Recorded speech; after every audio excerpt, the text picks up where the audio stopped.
everyone, welcome back to my channel. It's Jessica Ward King, the Stigma Crusher here. So lately I've been reading this book called Madness and Civilization, A Cultural History of Insanity from the Bible to Freud, from the Madhouse to Modern Medicine. And it's an absolutely fascinating book, highly recommend. I'm almost done.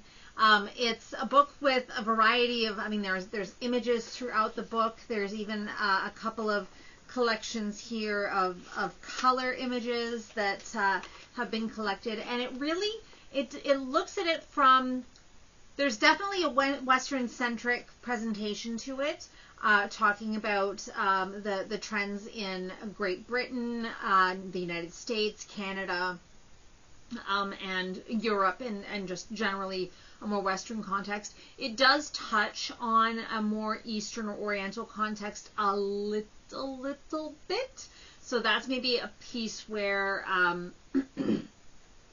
some of the depth is lacking, but that's not really necessarily a criticism. I'm finding this an absolutely fascinating book, and really what it's looking at is the way that we have categorized madness, mental illness throughout history. Starting like right at the beginning of recorded history, and how we categorized mental illness, how we've treated mental illness, the different treatments that have been in vogue and out of vogue and in vogue and out of vogue throughout history for mental illness. And it's a really sobering book because as you read through it, and it's critical, the author comes at it from kind of a vantage point that's very critical of psychiatry and kind of the entire project of psychiatry in general.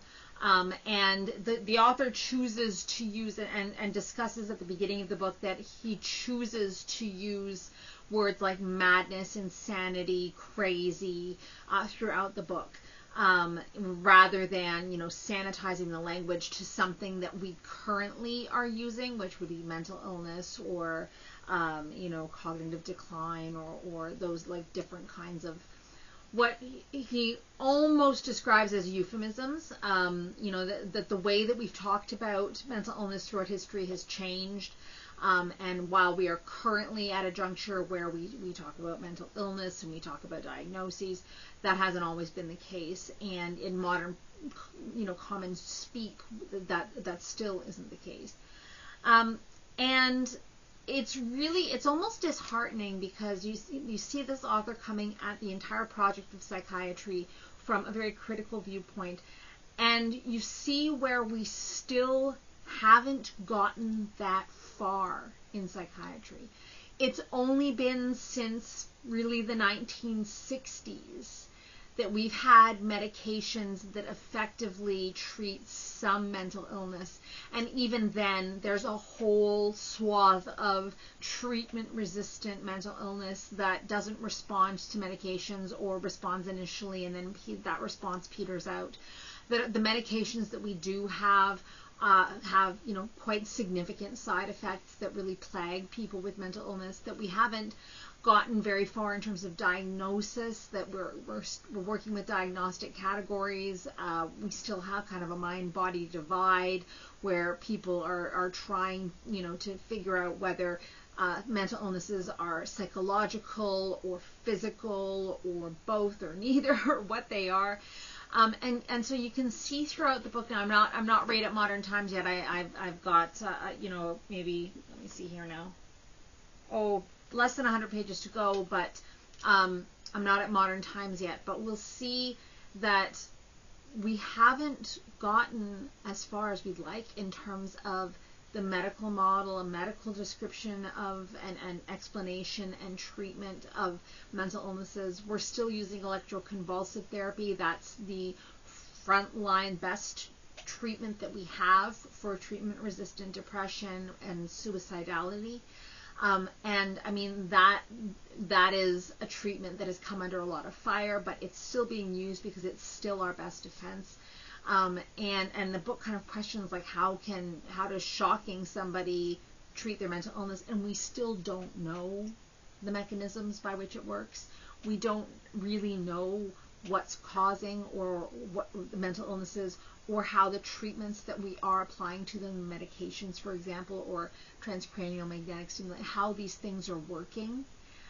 Because we diagnose mental illness based on diagnostic categories and symptoms that people are experiencing.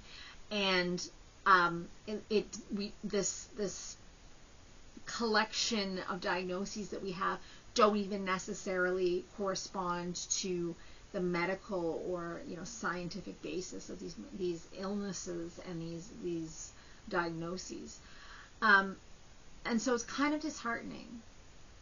And then I remember that psychiatry is really still in its infancy. Like, it's been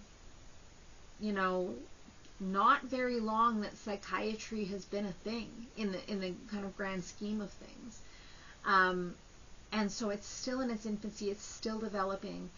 And that helps me as a patient when I approach, my psychiatrist and my care team, and they give recommendations, to remember that this is their best attempt. This is based on clinical evidence, based on what they've seen other people respond to. This is their best foot forward in terms of a treatment plan for what ails me.